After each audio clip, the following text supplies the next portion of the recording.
Dark Secrets, a tale of deception and crime.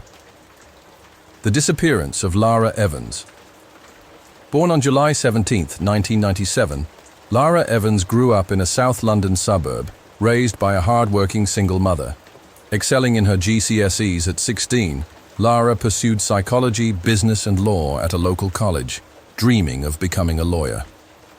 In late 2014, her plans shifted when she became pregnant and left school. Determined to secure a future for her child, mother and herself, Lara, a former athlete, enrolled in a fast-track sports science program.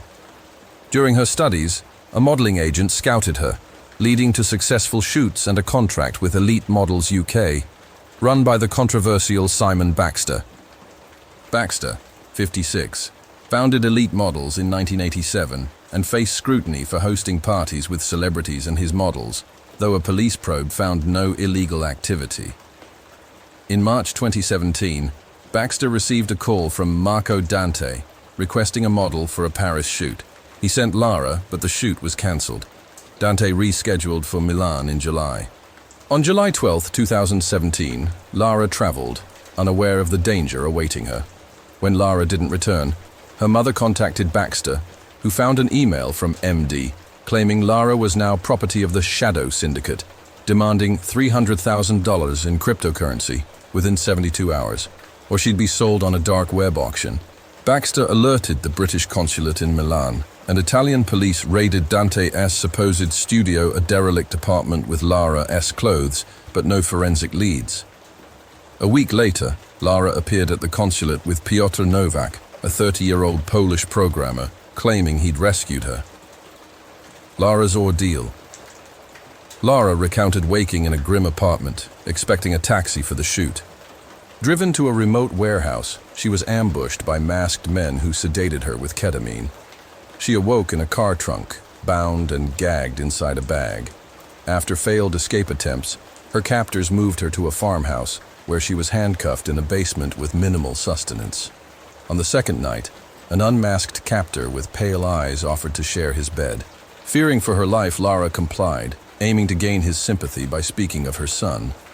The captor, Novak, bizarrely asked her to date him post-release, revealing his role in the Shadow Syndicate but claiming he wanted out, needing $300,000 to escape. Novak had met Lara in Paris during the cancelled shoot, a detail she forgot under stress. He sent the ransom email to Baxter, but when the funds fell short, he released her with conditions. Spread fear about the Shadow Syndicate in the UK and secure more cryptocurrency. In Milan, Novak casually bought her shoes and ate lunch with her before escorting her to the consulate, believing he'd walk free. However, CCTV showing them holding hands contradicted Lara's story, casting doubt on her account. Exhausted, she omitted the lunch, fearing more questions. Public skepticism grew, with some labeling it a hoax, though Lara insisted her compliance ensured survival. Investigations revealed the Shadow Syndicate was a minor dark web scam group, not involved in trafficking. Novak had fabricated their role, collaborating with scammers to fake auction sites for credibility. At his 2018 trial, Novak claimed it was a publicity stunt for his girlfriend, but he and his brother, Stefan Novak, were sentenced to over 16 years each for kidnapping. Lara's story highlighted her resilience, outsmarting her captor through feigned compliance. The crimes of Daniel Harper. Born January 13, 1963, in Melbourne, Daniel Harper grew up in a strict Catholic household. After university, he amassed wealth as a property developer, living comfortably with his family by the mid-2000s. In 2011, a failed development project led to bankruptcy, with investors losing $2.6 million. Facing legal action over a Ponzi scheme, Harper fled to Manila, Philippines, then to Mindanao, using stolen funds to start anew. Running low on money, he turned to the dark web, creating a child exploitation site, Dark Play, with accomplices Maria Santos and Elena Cruz. They lured impoverished families with promises of photo shoot payments, returning children traumatized but with cash. Filipino and Dutch authorities dismantled Dark Play, uncovering vast exploitative content and millions in cryptocurrency. Harper was arrested in Malay City on February 20th, 2015. His conviction led to the arrest of another predator, James Carter, who ran violent, hurtcore sites. Harper faced 75 charges, including trafficking. Evidence showed torture of an 18-month-old shocking jurors. Harper A.S. actions revealed the dark web's depravity and the urgent need for international cooperation to combat such crimes. Shadows of crime, from courtrooms to cyber dangers. Aftermath of Daniel Harper's trial. At Daniel Harper's trial, the horrors of his crimes left a lasting impact. Prosecutor Elena Torres shared, "It was the most devastating case I've ever witnessed. I broke down watching the evidence." A senior UN official labeled it the most horrific case she'd encountered. The severity prompted the Philippine government to consider reinstating the death penalty, abolished a decade earlier. Chief Prosecutor Miguel Santos stated, "I'd choose death for Harper to send a message. Harm our children, and you'll face the full force of justice." Harper, convicted on 1 count of human trafficking and 5 counts of child exploitation, received a life sentence. In 2022, a second conviction added 129 years. His accomplice, Maria Santos, got life with parole eligibility. Elena Cruz received 126 years, and lesser accomplices Javier Lim and Sofia Reyes got 9 years each.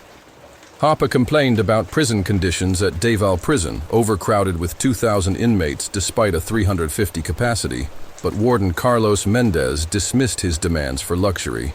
Harper's case underscored the persistent challenge of combating child exploitation online, with law enforcement striving to counter such predators. Ethan Carter's descent into darkness. Born October 24, 1988, in a Cheshire village, Ethan Carter grew up in a well-off family, excelling at King's Academy and later studying geophysics at Cambridge University. Earning advanced degrees, he became a lecturer at Birmingham University, known for his outgoing charm. But Ethan hid a sinister side. While sharing a university house, he jokingly mentioned filming a female housemate in the bathroom, a remark dismissed as humor, but later revealed as truth. This emboldened Ethan to delve into the dark web via Tor, accessing hurtcore sites under aliases like Dark Fiend. He consumed and shared violent exploitation content, escalating to blackmail. Targeting a 14-year-old girl on a job site, posing as a peer named Ella, he coerced her into sending compromising photos, then demanded humiliating acts like licking a toilet seat.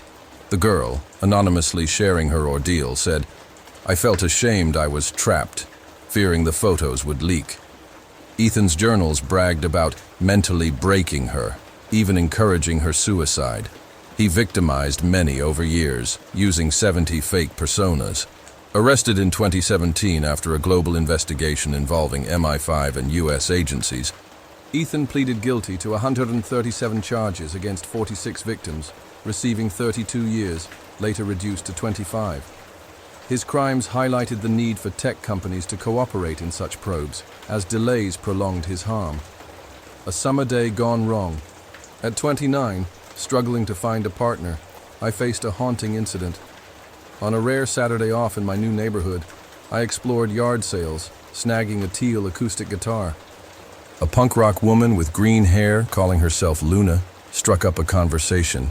We hit it off, shared drinks at a bar, and spent the night at my place playing games. Waking at 4 a.m., I found her gone, my bedroom door closed, and heard glass breaking downstairs. My kitchen was trashed records, guitars, and heirlooms stolen. Luna vanished, likely with an accomplice. Police found no trace of her, and I now guard my trust fiercely, wary of hidden motives. A deadly plot against Sarah Miles. In July 2018, 18-year-old Sarah Miles from Big Lake, Minnesota, received a call from the sheriff's office while driving her new red Ford Fusion with her boyfriend, Jake Carter. An officer urgently requested her presence, revealing a credible threat to her life via the dark web's shadow kill site. A user, Enigma42, paid $5,000 in Bitcoin for her execution-style murder, providing her photo. Sarah, under police escort, prepared with security upgrades, pepper spray, and self-defense classes. Jake bought a knife for protection. Sarah suspected her ex, Liam Hayes, a British man she'd recently dumped after a tense visit. Evidence like Enigma 42's British phrasing and timing pointed to Liam, but no charges were filed. The threat, uncovered by white hat hacker Alex Rivera, exposed the dangers of murder-for-hire sites, some fraudulent, others deadly. The murder of Laura Bennett. In 2016, Night Wolf on Shadow Kill ordered the death of Laura Bennett, a Minnesota dog trainer, for $6,000, providing detailed personal info. Despite promises, no hit occurred, but months later, Laura's husband, Mark Bennett, shot her, staging it as suicide. Mark, an elder in a conservative church, sought to avoid divorce stigma after taking a $700,000 insurance policy on Laura. Using shadow kill to obscure his intent, Mark was convicted of murder in 2018, sentenced to life. The case, flagged by hacker Alex Rivera, showed how real threats lurk amid fake dark web scams, complicating justice. Unsettling tales. From dark web threats to garage sale encounters, dark web assassinations across continents. On March 12, 2019, 2 Russian teens were arrested for murdering a Moscow police officer known for targeting drug traffickers. Like a prior soldiers case, the killing wasn't directly tied to any specific dark website. But a Russian journalist reported the teens were paid anonymously in cryptocurrency, never meeting their employer. This case, with clear evidence of hired hits, highlights online services offering murder, kidnapping, and assault. If law enforcement struggles to dismantle these dark web hubs, they may persist for years. A sword stolen from a sale, Last summer, my wife and I scoured garage sales, seeking bargains. I once snagged left-handed golf clubs for $30.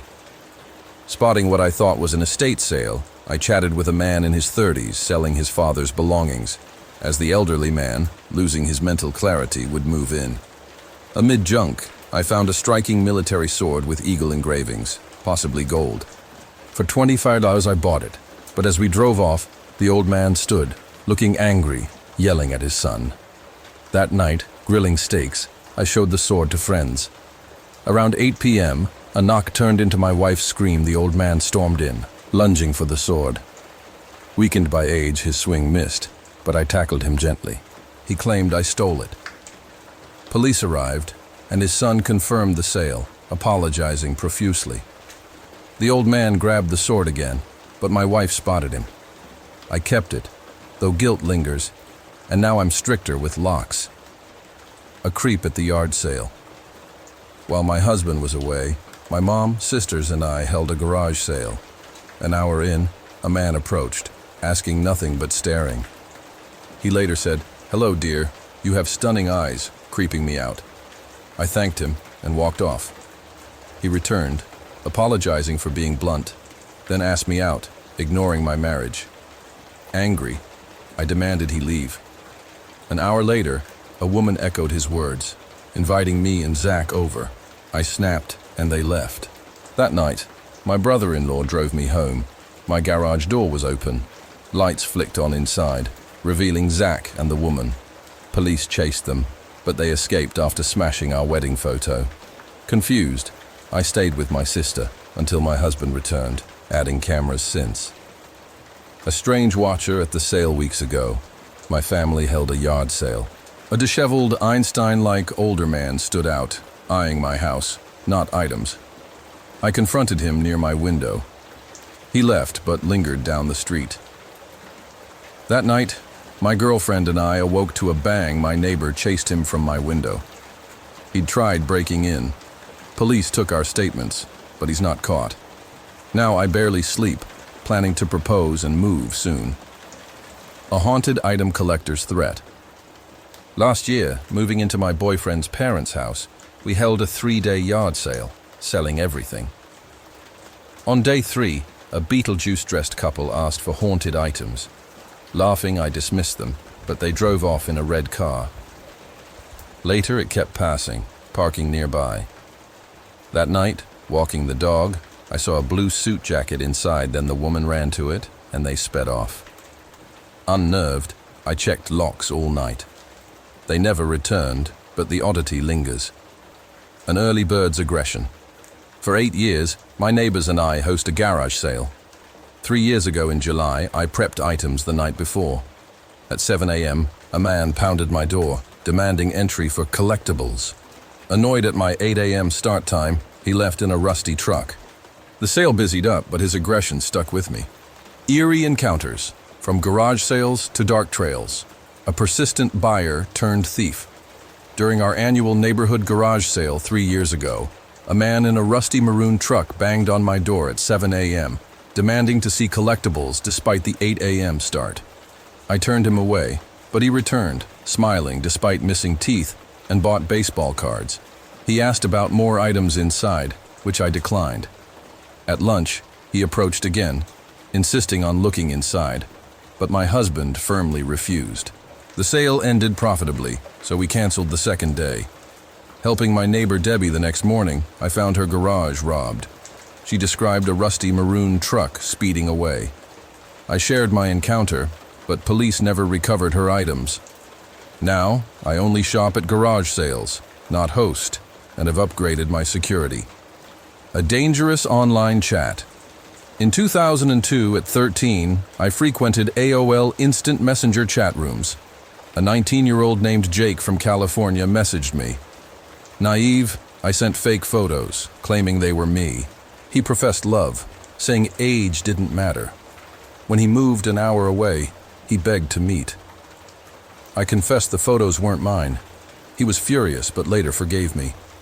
I planned to meet him with my friend, but her mom intervened, warning of danger.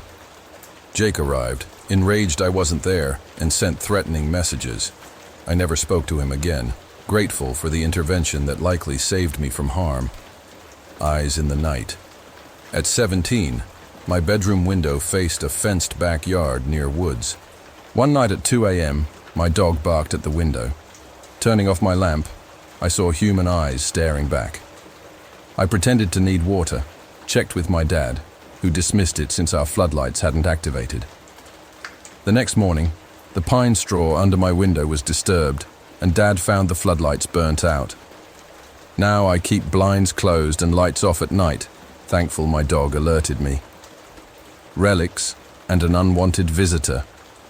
In 2014, furnishing my new home in the Northeast, I met a man at a garage sale selling cultural artifacts collected with his son, now in Japan.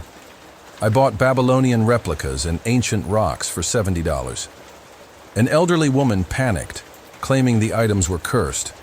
I calmed her, lying that I'd return them. That night, on the phone with my girlfriend, I heard a door shut. In my living room, the woman knelt by my bookcase, muttering, "No." Police arrived, revealing her mental health struggles. She meant to bless my home. My girlfriend, now wife, still teases about the cursed items I keep. Shadows in the garden. Days ago in my UK town, I searched for my missing cat, leaving my window open. At 3 a.m., hearing noises, I went outside with a flashlight, avoiding my protective German shepherd to not scare the cat. Near the greenhouse, human-like scuffling unnerved me. I grabbed a knife, checked the chickens, and heard whispers and a metallic bang.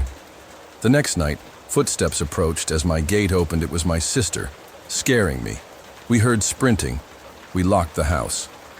On the third night, with my dog, I found a stick stabbed into the ground with a pumpkin. Someone had been luring me.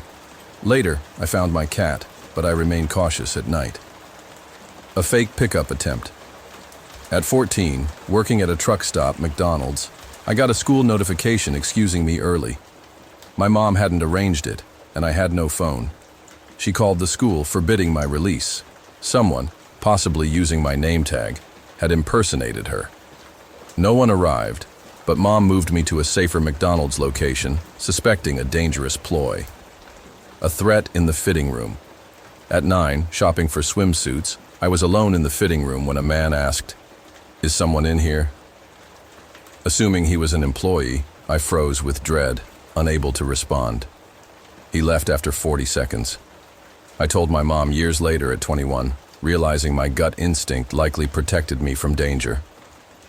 An intrusive neighbor. At 20, in a new apartment, an older man, around 50, befriended me after I mentioned my boyfriend's frequent absences.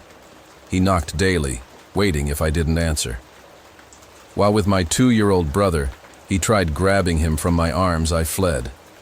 Days later, he walked into my apartment, inspecting rooms, noting my bathroom window lacked bars. I lured him outside, locked the door, and left. Another neighbor confirmed his behavior. Her partner confronted him. He knocked once more but stopped. I still fear he's planning something. A suspicious woman in the parking lot. Parking after shopping, I felt uneasy. A hooded woman approached, then hid behind my truck. She peeked from a corner watching me. I called my dad, who arrived with a bat, scaring her off. Now, I carry protection when exiting my car, aware of my surroundings. A haunting farewell. At 20, working night shifts at a Minnesota assisted living home, I bonded with Judy, an 80-year-old resident. One night, I fixed her TV, and she shared her plan to feed geese at the park. At 4:30 a.m., during a smoke break, we saw her walking with bread. Moments later, pagers buzzed Judy had passed in her bed. We'd seen her spirit doing what she loved, leaving us in awe. A cosplay confrontation. At a convention in my Supergirl cosplay, a man requested a photo, but commented I was one of the few cosplayers with the physique to pull it off. Offended, I walked away. He grabbed me. I pushed him off, reported him to staff, and saw him justify himself, claiming most cosplayers were overweight. ConOps placed him on a watch list, citing his autism, but I insisted his actions made me unsafe. I left early, unsure if he was banned. A narrow escape at the pharmacy. At 4, in a peaceful neighborhood pharmacy with my mom, an elderly man complimented my ballet moves, saying his niece danced too. He invited me to meet her. Naive, I agreed, but as we neared the exit, Mom called me back. Years later, I realized the danger Mom tested if I'd follow him, saving me from potential harm. A road rage nightmare. 5 years ago, driving with my kids, 12, 13, and elderly mom around a small lake, a man in a truck sped at 50 mph, ignoring the 20 mph limit. He chased us, screaming insults, trying to ram us. I used maneuvers my military dad taught me, called 911, and drove to the police station. Cops arrested him after he punched an officer. He had warrants and intended to kill us. My family needed counseling. I still have rare nightmares. A factory stalker foiled. In 2015, at 18, working at a factory cafe in Flint, Michigan, a temp worker in his 30s asked my friend invasive questions. I escorted her out with security. Days later, he quizzed me. I lied, saying I drove a manager's blue Honda Civic and ended my shift at 9:30 p.m. During my smoke break, I saw him pacing near the car. Security confronted him. He was fired. A background check revealed his violent history: assault, domestic abuse, and parole violations. A gut feeling on the road. As a young girl in rural South Carolina, my friend and I walked to a store. A slow car passed, turned around, and stopped. The greasy man offered a ride. I felt dread, but my friend approached. I pulled her back as another car neared, and he sped off. Years later, a newspaper revealed he was a serial killer, Pee Wee Gaskins. My instinct saved us. A disturbing hostel night. At a Prague hostel, I awoke at 4 a.m. to a naked man in our 10-bed dorm, possibly aroused. Others reported he'd urinated on her bed, soaking her belongings. With no CCTV, I checked out, feeling safer at the bus station, hoping he was reported. A treacherous trail ride. We rode together, but they sped ahead. During a break, they laughed, took off, and slashed my tires, leaving me stranded. Walking 6 miles back, I reported them at a bike shop, but declined police involvement. Too shaken. Haunting tales of Appalachia. Grapefield's dark legacy and beyond, the cursed history of Grapefield, Virginia. Grapefield, Virginia, a small town near the Appalachian Trail, seems idyllic with its tight-knit community and lush forests. But my grandfather's stories revealed its sinister past. Before the Civil War, Grapefield thrived, split between two plantation families, one enslaving people, the other abolitionist. Tensions rose as slavery debates turned violent. By the time Fort Sumter fell, arguments turned deadly. The slave-owning family, with greater wealth, hired thugs to intimidate and kill abolitionists, who were often lynched or fled north. After the war, the slave owners regained their plantation but struggled without free labor. The new owner, a cruel, drunken son, terrorized the town, assaulting women. One night, after he violated a man's wife, a mob sealed the plantation house, shot escapees, and burned it down, killing everyone inside: maids, cooks, children. The screams haunted them, and though no one was prosecuted, a darkness lingered. The town's economy collapsed, and a curse of guilt, alcoholism, and broken homes persisted, driving my grandfather to leave during the Great Depression. The Creature in the Woods. In 1934, Hunter Hiram Carter returned to Grapefield shaken. After missing a deer in his blind, he saw a creature too skinny for a bear, too large for a dog dart through the trees. It stalked him back to his truck, terrifying him. At the local bar, he downed drinks, warning others to avoid the woods. Locals dismissed him as a drunk storyteller, but a week later, two girls and their dog encountered a similar monster at the old plantation site. It crept on all fours, then stood on hind legs, chasing them with a shaggy, hairless muzzle. This time, the town took notice. Famed hunter Rufus Robinson went after it with his dog, but never returned. Only his dog came back. A hunting party set a trap with meat, and the creature attacked. They killed it, revealing a man covered in burn scars, his body contorted from living like an animal. The town doctor identified him as a surviving son of the plantation family, burned in the fire decades ago. One mob member had let the boy escape, not expecting him to survive. Theories suggest grief and fear of humanity drove him to live feral, his scars and animalistic behavior a result of the fire and isolation. My grandfather's parents confirmed the story, believing the boy's death completed a murder begun years earlier, perpetuating Grapefield's curse of generational guilt. The girl who married a corpse.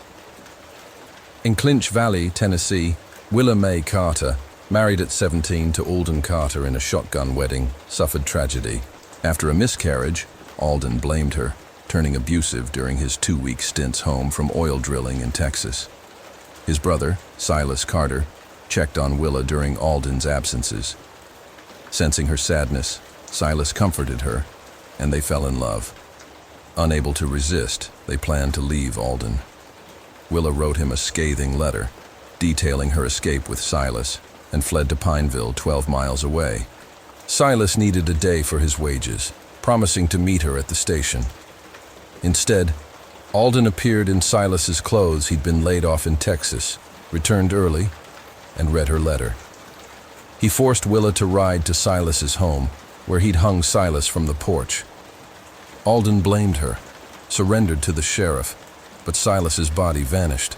After Alden's execution, a cart appeared at the sheriff's office with Silas's embalmed body, a wedding band on his finger. Willa was never seen again. The Moon-Eyed People of Appalachia.